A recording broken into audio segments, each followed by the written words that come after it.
So it's New Year's night, and our nerd bunch decides why not some D&D. The host, kind of a cool guy, if not the smoothest socially, volunteers to GM and goes to prep a Salt Marsh one-shot while we cook and make characters. We are excited and go right up fairly serious characters. Warlock Rogue Ex-Detective, Barbarian Pirate, Fighter Mercenary, all working together as an agency of problem solvers out of a cool upside-down ship office on the shore. At this point, our final buddy shows up and says he wants to join. Let's call him Trevor.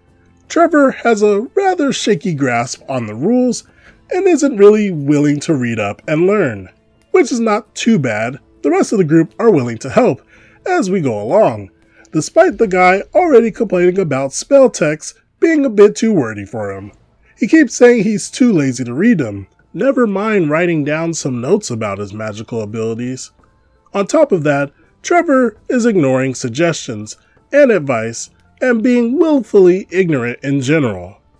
Okay, some alarm bells are going off in our heads, but we still chug along, as groups of socially awkward nerds tend to do. Trevor proceeds to make a Goliath bard. His name? 50GP, and he's a black gangsta bard who raps and is chock full of all the worst racial stereotypes that you can think of. Trevor keeps dropping racist jokes in the process. Uh-oh. We're kind of actively apprehensive now, but he's our friend, so we're still not quite willing to address the rapidly piling up issues. In hindsight, this whole thing makes me wonder how we even became friends and questions the nature of this friendship. His actual first scenes are, surprisingly, not as cringe as we expected. Think Killer Bee from Naruto. Not nearly as bad as he was setting himself up to be. Okay, this can maybe work. We think and sigh in relief. Too soon. Then it starts, to no one's surprise, to descend into madness. The Killer Bee vibes break down. Trevor starts drumming up the bard that wants to be with everyone and anything that moves stereotype, proudly stating it as 50GP's ambition. He plays up the craziness of smoking all the time and frequently using it as an excuse to be a detriment to the party in some way or another. Heal the wrong guy, cast a spell in the worst possible way for a situation, stay silent about stuff he learns, etc. He makes it a point to go about and whiz on the corpses of fishmen we defeat despite his best efforts.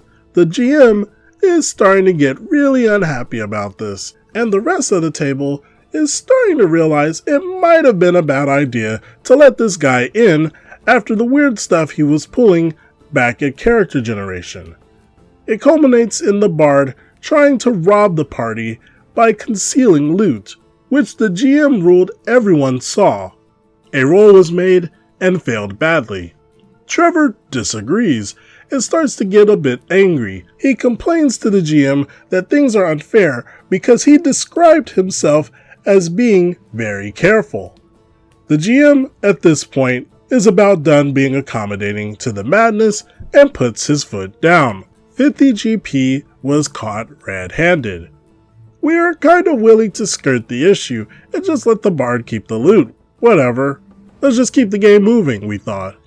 Okay, the argument sort of dies down, and we all take a breather.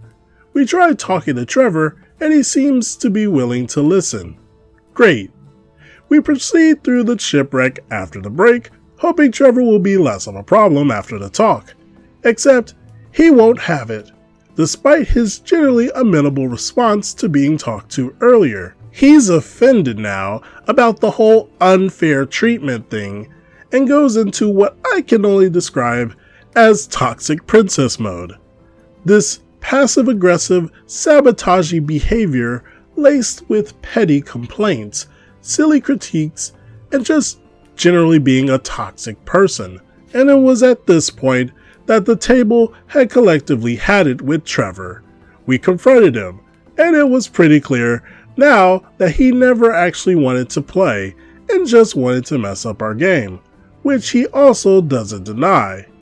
He's finally kicked off the table, and I think we're done playing with this guy for good. What a way to start off the year. It really stinks to find out that you have a toxic friend, but it's better to find out now than later. It's nice to be accommodating to others every once in a while, but when the red flags start glowing, you definitely need some backbone to be willing to address them, otherwise no one will. What do you all think about this situation?